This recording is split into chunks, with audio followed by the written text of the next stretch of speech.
everyone.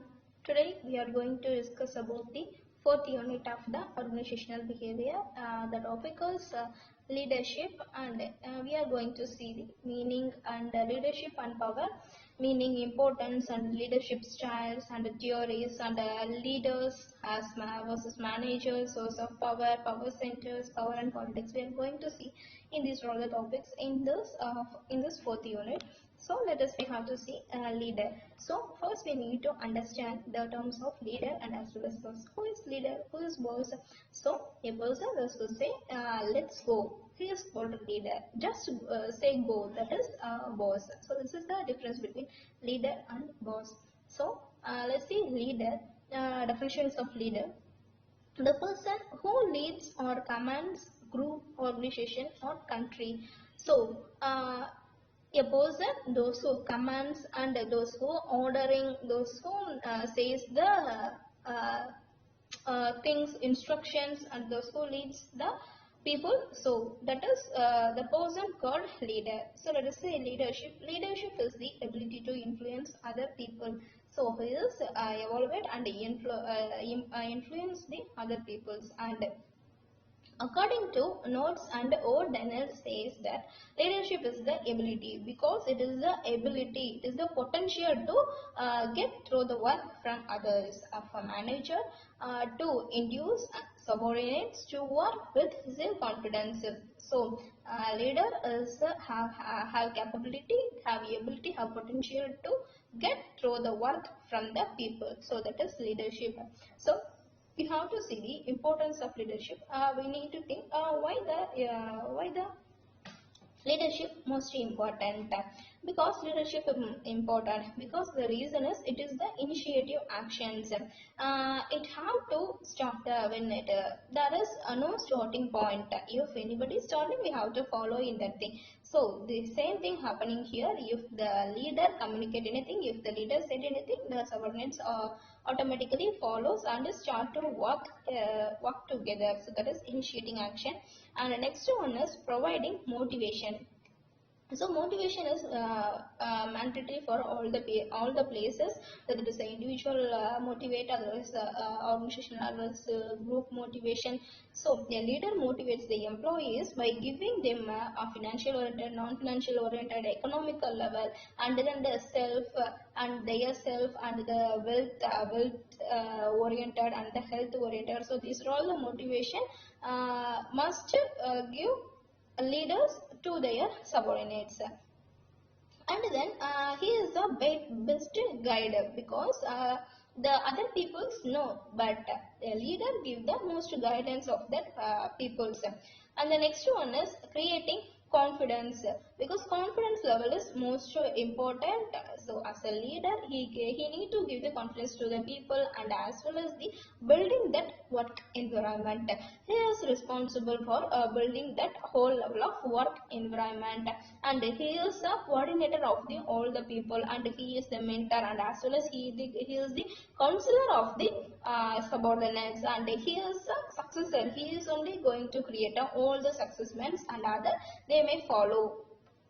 Then only he have to induce the changes like clarifications, and he have to inspire employees to accept. If any changes will come, they need to accept and to move on to that in that particular one.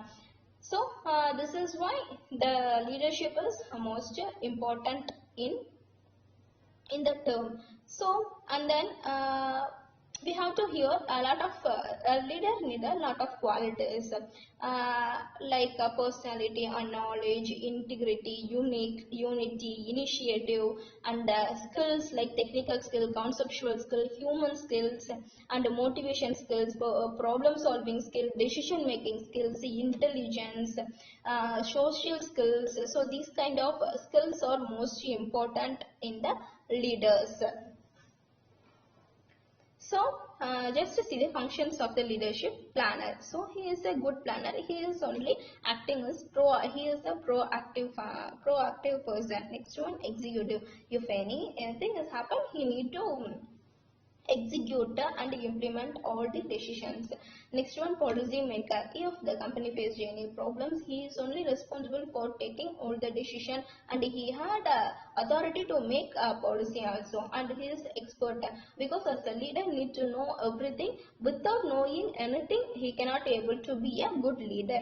Next, external group representative, not only internal, and he is also act as a external group representative, controller of internal relation.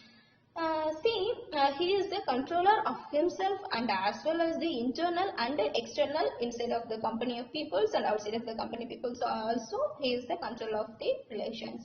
Next one, purveyor of rewards and punishment. He is the responsible for the all the rewards and awards, promotion, demotion, and punishment also.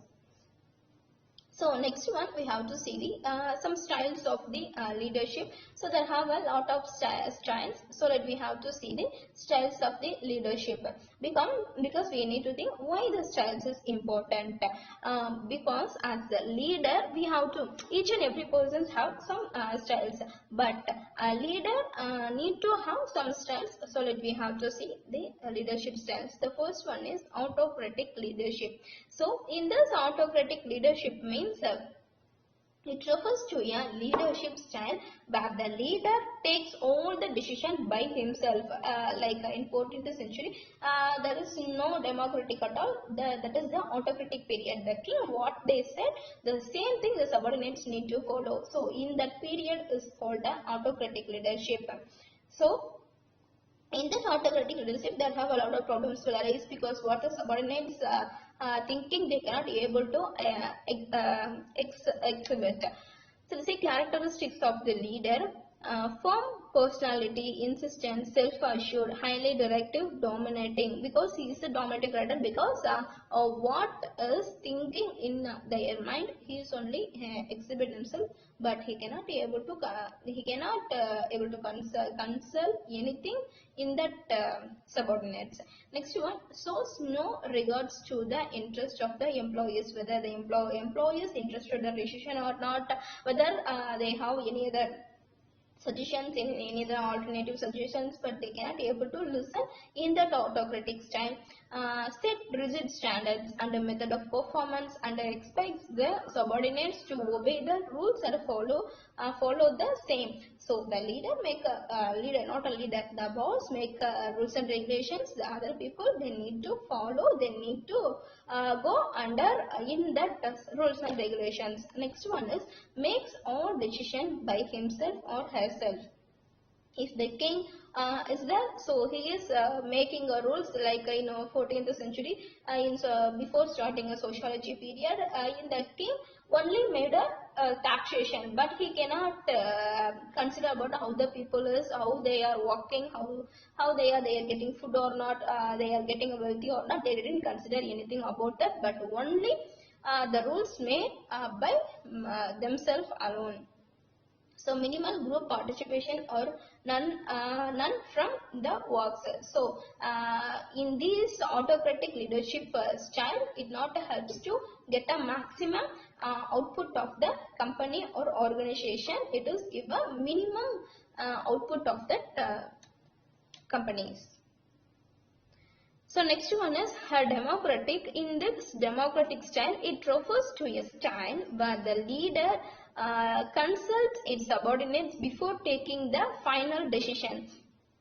Autocratic means the leader, what they say, the same thing the subordinates will follow. But here in this democratic, the leader convey their subordinates to take all the decisions. Just we have to say characteristics of the leader and the sense of equality among leader and followers. So here the same response will give to the leader and as well as the followers. Open system of communication prevails. Here there is no lack of communication. Here direct communication. If the head of the company, what they say, the leader, the same time simultaneously convey to their views in their employees and the subordinates.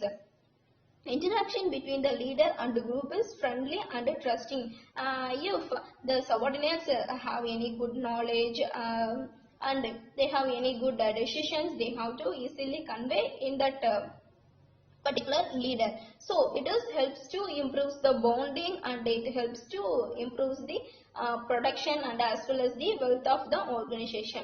Leader walks through people not by domination but by suggestion and persuasion.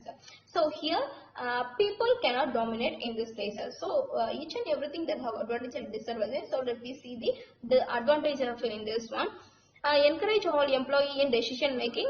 They have to give the permission to take a decision, and promotes personal involvement, greater commitment to work and enhance job satisfaction. It's also give a job satisfaction. Disadvantages is it takes more time for taking decision by the group than the leader alone. See, it take more time, because if the leader taking any decision, he is simply conveying to the people, but the subordinates also, each and every people, they are saying one single kind of suggestions, so it take more time. So this is democratic leadership.